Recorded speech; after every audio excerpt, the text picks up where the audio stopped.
An historic moment is set to take place at the White House today in just over an hour, under an hour, I should say. President Trump is going to hold the signing ceremony for the landmark diplomatic deals between Israel, the UAE, and Bahrain. Israeli Prime Minister Benjamin Netanyahu and foreign ministers from both Gulf states will be on hand for the event. Joining us now with reaction is Thane Rosenbaum, a distinguished university professor at Touro College. Professor, thank you for being with us today. Excited to talk to you about this historic event we're about to witness. Did you ever think we would see such a day? I did during the Trump administration, certainly not during the Obama administration. Your President Trump has made statesmanship in the Middle East a priority. And you know there has not been a other peace treaty between Israel and an Arab country, excuse me, since 1994. And the Gulf nations, as you know, have common interests with Israel, specifically regional stability with Iran. And now that it seems like under the Trump administration, the Palestinians are not a priority, it seems like this was far more likely, and that's why we're seeing it. Right. This alliance here definitely sends a strong message to those in the region, and it makes you wonder if there will be other countries that come forward and want to get in on these peace negotiations. Emma, my guess is you have Sudan next, if I'm a betting man. Sudan would be next, and I think you will see it. I think that Oman might come after, and possibly Kuwait. But of course, you know, Emma, the jackpot is Saudi Arabia. That's the one that would produce the kind of South Lawn ceremony that President Trump would love. And I think that's possible because you would not have seen Bahrain sign up like you will today without Saudi Arabia's acquiescence, because they're very dependent. The royal family of Bahrain is very dependent on the Saudis for regional security, and it's very unlikely that they would have done this without their agreement. So that could be to come. But the question is kind of what you were alluding to just a moment earlier was kind of what sort of message this sends to Palestinians, right? When you see these sort of deals being made, you know, what could they take away from seeing this? The Arab world has abandoned them. I mean, there is no other question. I think that the Arab world is recognizing what Israel has recognized, which is that the Palestinians have rejected 5 earlier peace deals, beginning in 1947 with the partition plan. And it seems like what they're interested in is not statehood or nation building, but the elimination of Israel.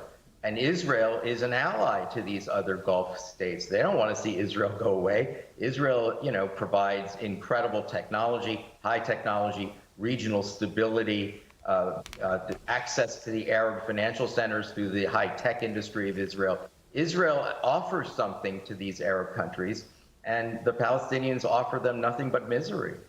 I want to talk about the name of these peace negotiations as well, the Abraham Accord, obviously in reference to religion. And my question for you is here, you know, how does this sort of ensure a sense of religious freedom in the area when you've got Jewish people, Muslim people, and Christians as well? Well, a couple things. The Abraham, I think, is just a reminder that the Semitic people are brothers. And it is sort of tragic that you see Jews and Arabs at war with each other since 1948 because they're biblical brothers. And I think that's the principle, that they should be united, certainly against their common enemies. And the second idea is that these countries, Bahrain, Oman, UAE, they're much more moderate. They don't have the kind of religious fanaticism that you see in Iran or Hezbollah in Lebanon. So it really is the key diplomatic relationship here is Israel, which is a democratic country, the only liberal democracy in the region, having alliances with moderate countries with the hope that there would be not just an exchange of people, but an exchange of values in, as you point out, Emma, religious freedom with all the major religions. Yeah, Thane, is there someone within the Trump administration beyond just the president, Donald Trump here, who really would have been working behind the scenes to make this happen, that you think?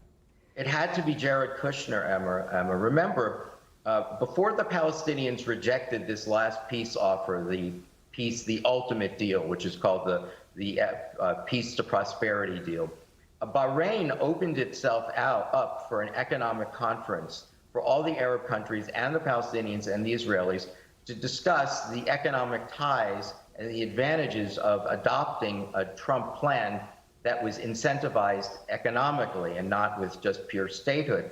And so why would Bahrain have done this? They did this because they have been in this conversation with Jared Kushner, and Jared Kushner, I think, was very disappointed that the peace to prosperity deal was not really in any way embraced by the Palestinians, although it's not a surprise. But in developing that plan, Emma, he clearly developed more ties with these Persian Gulf countries, specifically Bahrain, the Emirates, and Saudi Arabia. So that friendship that has been developing and being deepened between the Trump administration and those Gulf countries is the reason we're having this peace signing treaty this afternoon in the White House. Yeah, clearly a priority for those in the Trump administration, including his son-in-law, Jared Kushner. Right. Thane Rosenbaum joining us live this morning and weighing in. Thanks, Thane. Take care. Thank you, Emma.